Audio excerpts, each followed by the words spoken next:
One day, George the Steamroller was waiting for Percy to take him to a new workplace. George was being rude to Rheneas and Skarloey. "You're just worn-out wheels on worn-out rails." "You need rocks for your roads," replied Skarloey, "and we're helping you." "I need to flatten little engines in the scrapyards," retorted George. Then Percy arrived to take George away. He was still rebelling. "Railways are no good.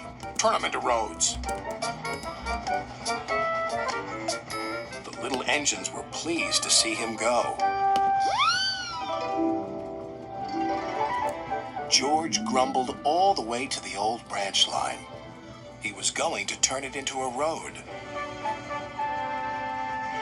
When they arrived, George was rude again. "Bumpy ride on rotten rails. I'm glad it's over." "So am I," said Percy. "Ha!" huffed George. Percy was still fuming when he met Thomas. "What's up, Percy?" "It's George. He makes me feel down. Just ignore him," puffed Thomas. George was now enjoying himself. "Ripping up rails," he chortled. "What a life!" "What do you think of this, Thomas?" Thomas took no notice. George felt insulted. "You're a useless blue puffball." But Thomas didn't hear. "I'll show him who's boss." At last, the workmen reached the level crossing. "What shall we do here?" "Tear it up, tarmac it," said George. So they did, but not properly, and George knew it. Later, Thomas was traveling home on the same line. He was pulling freight cars filled with vegetables. The signalman had forgotten to warn his driver about the crossing. "That's nice. We don't need to stop," said Thomas happily. "Yes, we do," called his driver. But it was too late.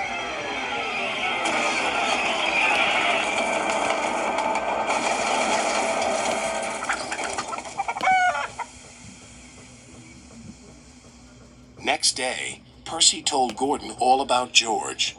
"Huh," snorted Gordon.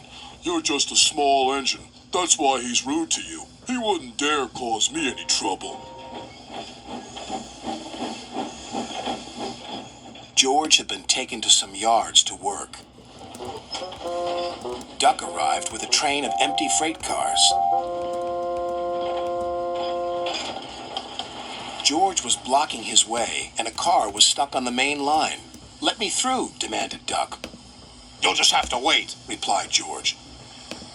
"There's no time to wait. I must clear my freight cars from the main line to let Gordon through." "Then he'll have to wait too," said George. Duck's driver went to complain to the station master, but the signalman had set the signal to allow Gordon to speed through. His passengers were singing his praises, and he was making express time. "I'm the greatest! Just watch me fly by!" He whistled long and loud as he approached the station. Suddenly, he saw a freight car on the line ahead. "Get out of my way!" But the freight car wouldn't move until Gordon forced it.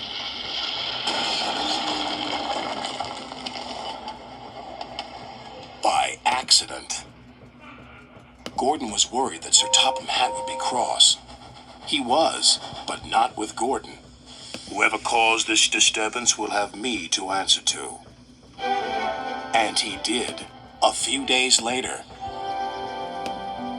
"Look who's here," said Thomas. George had been found out by Sir Topham Hatt and punished. He looked miserable. "Now we'll get some peace at last," said Percy.